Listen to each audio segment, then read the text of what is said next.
Shalom saudara yang terkasih dalam Tuhan Yesus Kristus.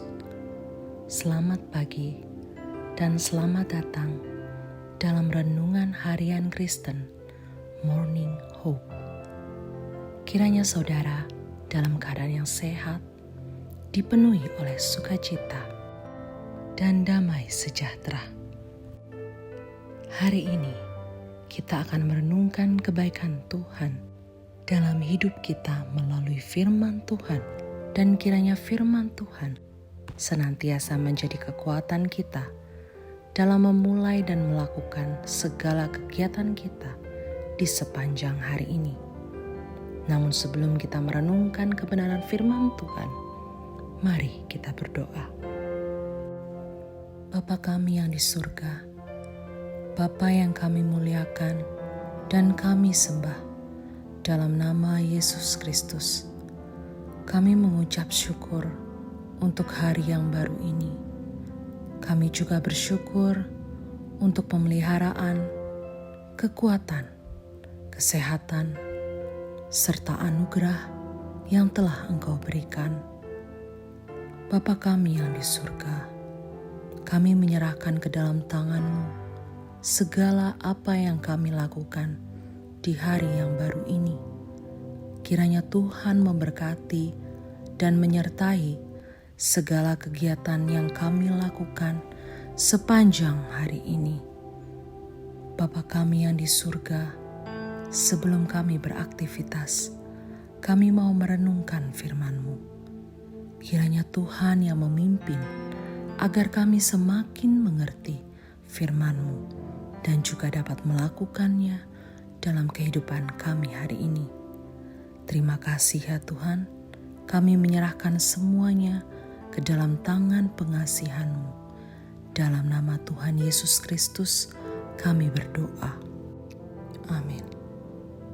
Saudara-saudara, beberapa waktu ini kekristenan sedang melawan suatu pengajaran yang disebut Injil Kemakmuran. Ajaran ini menyatakan bahwa umat Allah yang sungguh-sungguh pasti diberkati dalam hal materi atau jasmani. Jika ada umat Tuhan yang kurang sejahtera dalam materi, maka disimpulkan bahwa orang tersebut bukan orang percaya yang sungguh-sungguh atau kadar keimanannya kurang. Ajaran ini mengambil firman Tuhan secara sepotong-sepotong, kemudian membangun ajaran yang sebenarnya bertentangan dengan Injil yang diberitakan oleh Tuhan Yesus, para rasul, bapak-bapak gereja, dan setiap orang suci lainnya.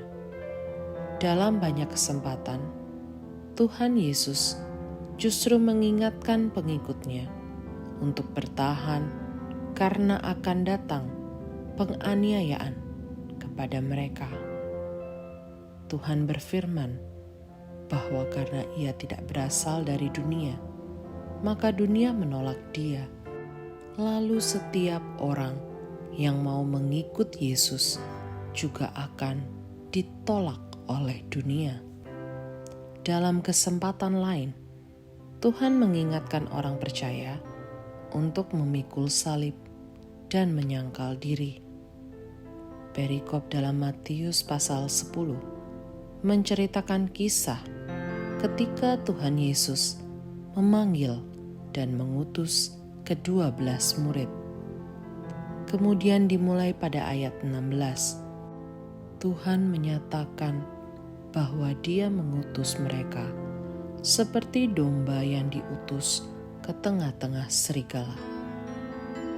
Dapat kita pahami di sini, kalimat tersebut adalah gambaran dari suatu situasi yang berbahaya yang akan dihadapi oleh para murid.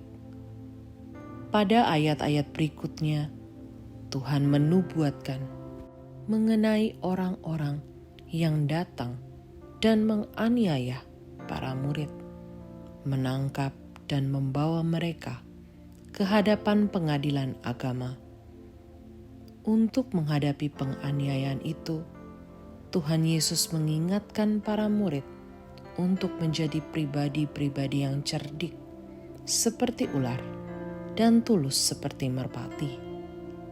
Kecerdikan ular dapat kita artikan sebagai kemampuan-kemampuan positif yang harus kita miliki. Dan ketulusan merpati adalah karakter positif yang harus kita bangun. Dalam tugas memberitakan Injil, maka setiap orang percaya dituntut untuk memiliki karakter yang baik, yang ditunjang dengan kemampuan atau skill yang baik pula. Kemudian pada ayat ke-20, Tuhan juga menyatakan janji penyertaan, di mana dalam situasi penganiayaan, Roh Bapa akan memberi hikmat dan berkata-kata lewat mulut kita. Artinya, untuk menghadapi penganiayaan diperlukan juga faktor iman, di mana kita mempercayakan keselamatan tubuh kita kepada Allah saja. Jadi, dalam menghadapi penganiayaan saat memberitakan Injil, dibutuhkan kemampuan, karakter, dan iman percaya kepada Allah. Firman ini secara jelas diwujud nyatakan oleh para murid, khususnya oleh Rasul Paulus. Dalam tugas pemberitaan Injil, Rasul Paulus berkeliling dan memakai kemampuannya dalam membuat tenda untuk memenuhi kebutuhan hidupnya. Dalam pelayanannya, Rasul Paulus tidak ingin menjadi beban bagi jemaat yang dilayaninya. Dengan kata lain, ia mau mandiri dan tidak merepotkan orang lain.